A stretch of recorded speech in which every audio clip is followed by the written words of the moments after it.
معاملے کو ڈسکس کر لیتے ہیں۔ کراچی سے ہمیں رجب علی جوائن کر رہے ہیں۔ رجب، کہیے گا یقینی طور پر یہ دعوے ہیں، تمام سیاسی جماعتیں یہ دعوے کرتی بھی رہی ہیں اور ان کا حق بھی ہے کہ وہ اس موسم میں دعوے کریں۔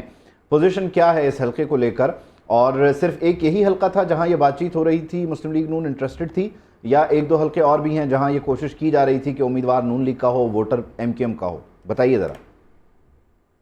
دیکھیں، یہ سیٹ ایڈجسٹمنٹ کی جو بات ہو رہی تھی اس حوالے سے کل جو خبریں سامنے آ رہی تھی، لاہم جو ہے ایم کیو ایم پاکستان نے اس حوالے سے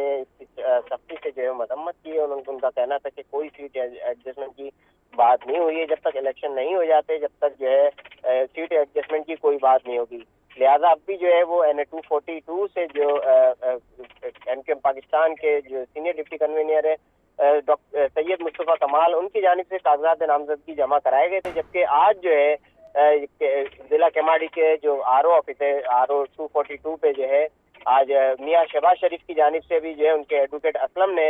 ان کے کاغذات نامزدگی جمع کرا دیے ہیں۔ تو یہ جو نشست ہے قومی اسمبلی کی حلقہ 242 جو کہ اتحاد ٹاؤن بلدیہ کا علاقہ ہے اور ضلع جو ہے وہ کیماڑی لگتا ہے، یہ اس وقت جو ہے کافی اہمیت کی حامل بن گئی ہے، کیونکہ یہاں پر مختلف قومیت کے لوگ اور مختلف زبانوں کے بولنے والے لوگ رہتے ہیں۔ جس طریقے سے کل سید مصطفیٰ کمال نے اس حوالے سے کافی تفصیلی بات چیت بھی کی کہ یہ شہر کا کراچی کا جو ہے انتہائی پسماندہ علاقہ ہے، جہاں پر انہوں نے پہلے نظامت کے دور میں بھی جو ہے وہ کافی کام کیا تھا اور اب بھی جو ہے ان کی ترجیحات میں یہ حلقہ اسی لیے شامل ہے کہ یہ پسماندہ علاقہ ہے اور وہ اس حلقے کی خدمت کرنا چاہتے ہیں۔ تاہم بعد ازاں جو ہے یہ باتیں سامنے آنے لگی تھی کہ مسلم لیگ نون کے ساتھ جو ہے ایم کیو ایم پاکستان نے سیٹ ایڈجسٹمنٹ کر لی ہے، یہ حلقہ 242 سے۔ تاہم اس کے بعد جو ہے ایک مرتبہ پھر جو ہے ایم کیو ایم پاکستان نے اس حوالے سے تردید کی ہے کہ اس نشست پر حلقہ این اے 242 پہ سیٹ ایڈجسٹمنٹ کی کوئی بات نہیں اور نہ ہی سیٹ ایڈجسٹمنٹ ہوئی ہے، الیکشن جو ہے وہ لڑے جائیں گے۔ جی ٹھیک ہے، الیکشن تو یقینی طور پر لڑا جائے گا اور اب بتائی چل رہا ہے کہ شہباز شریف اور مصطفیٰ کمال مد مقابل ہوں گے۔ پیپلز پارٹی کے امیدوار بھی پچھلے الیکشن میں بڑے تگڑے تھے، سو لیٹس سی کہ کیا ان کا ووٹ کاؤنٹ رہتا ہے اس مرتبہ۔ بہت شکریہ رجب علی، آپ ہمارے ساتھ موجود تھے۔ حلقہ 242 کراچی کا بلدیہ کیماڑی، اور یہاں پر مصطفیٰ کمال نے الیکشن میں حصہ لیا تھا ڈالفن کے نشان پر اور پھر وہ کامیاب نہیں ہوئے تھے، اور اب کی بار کیونکہ چیزیں اس لیے چینج ہو گئی ہیں کہ جو پی ایس پی تھی جس کے مصطفیٰ کمال چیئرمین تھے، وہ اب متحدہ قومی موومنٹ میں ضم ہو گئی، یعنی وہ جو ووٹ بینک بٹا ہوا تھا یا کٹا ہوا تھا وہ ایک جگہ ہو گیا، اور ان کا دعویٰ یہ ہے کہ اب اس سارے معاملے کو جو پیپلز پارٹی کے امیدوار کامیاب ہوئے تھے اس سے کہیں زیادہ ووٹ کاؤنٹ کے ساتھ ہم ٹف ٹائم دیں گے، کمپٹیشن ہوگا۔ اور یہ بات درست ہے کہ نظامت کے دور میں مصطفیٰ کمال نے اس علاقے میں کام کافی کیا ہے اور اس علاقے کو لے کر وہ ٹچی بھی ہیں، آپ نے دیکھا بھی ہوگا، انہوں نے بتایا کہ اس کے علاوہ باقی کسی بھی حلقے میں ایڈجسٹمنٹ ہو سکتی ہے، اور جو یہ اتحاد تھا یا اتفاق تھا اس کی تشریح انہوں نے متحدہ کے لوگوں نے یا باقی لوگوں نے جو کی وہ یہی کی ہے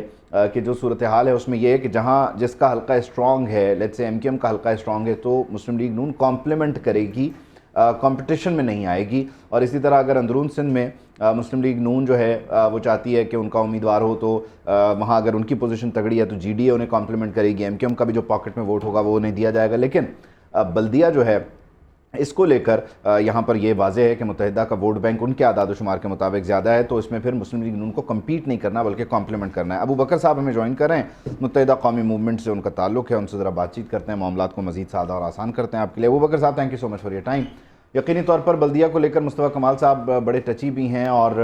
جب میری بھی ان سے ملاقات ہوئی اور ان سے بات چیت ہوئی تو انہوں نے کہا اس حلقے کے علاوہ کسی اور حلقے پہ بات ہو سکتی ہے۔ اب آپ جب اس حد تک آ گئی یا مسلم لیگ نون تو باقی حلقوں پہ بات چیت کر رہے ہیں یا وہ دروازے ہی بند کر دیا آپ نے کہ بس اب ختم، اب قومی اسمبلی میں ملیں گے؟ اس وقت تو ہمارے وہ چونکہ سینئر ڈپٹی کنوینئر ہیں تو وہ انہوں نے وہاں سے نامزدگی کرایا ہوا ہے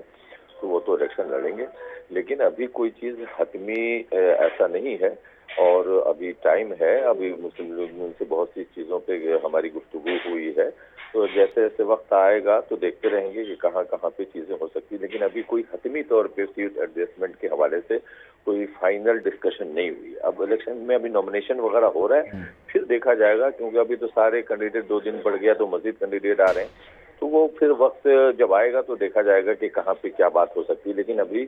کوئی ایسی حتمی گفتگو نہیں ہے کہ مطلب سیٹ ٹو سیٹ پہ کوئی ایسی بگ بات نہیں ہوئی۔ ہاں یہ لیکن پہلے دن سے وہ 242 کو لے کے انٹرسٹڈ تو تھے نا، ان کا وہ 93 والا معاملہ تو ابھی تک ان کے دل میں ہے کہ یہ حلقہ ہمارا ہی ہے۔ جو ہے وہاں سے ہمارے سینئر ڈپٹی کنوینئر ہیں،